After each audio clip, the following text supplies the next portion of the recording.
d'ailleurs, je veux en profiter pour dire quelque chose. Bon, vous savez sans doute que j'ai écrit un livre qui s'appelle Apprivoiser le pardon. Ah, je ne l'ai pas à côté de moi, mais enfin, c'est pas grave. Eh bien, je dis souvent, ce titre est une immense erreur. Alors, vous allez me dire, mais comment on peut faire un titre que ce soit une erreur? Mais parce qu'en fait, le titre de mon livre n'était pas Apprivoiser le pardon. Voilà, c'est ça le livre. C'était mon chemin de résilience par rapport à l'épreuve. D'ailleurs, si je me permets de vous parler de tout ça, c'est que je sais que c'est possible d'aller au-delà des épreuves les pires et que si j'en parle autant de conviction, c'est parce que je l'ai vécu et vous pouvez aussi, tout le monde peut de nouveau être heureux après la pire des expériences. Mais donc, ce livre, à la base, c'était un témoignage justement de guérison du cœur.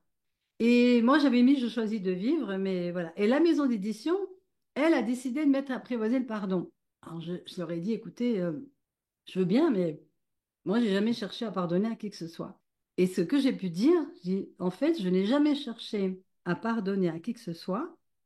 J'ai juste cherché à guérir mon cœur, à guérir la souffrance pour ne pas vivre dans une horreur, quoi. Voilà.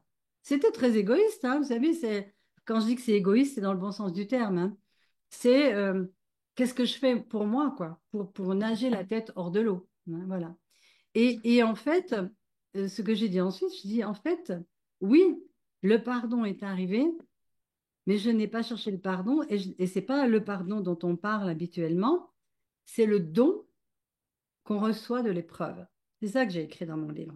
À un moment donné, j'ai dit, j'avais tellement de gratitude sur le chemin parcouru que j'ai dit à un moment donné,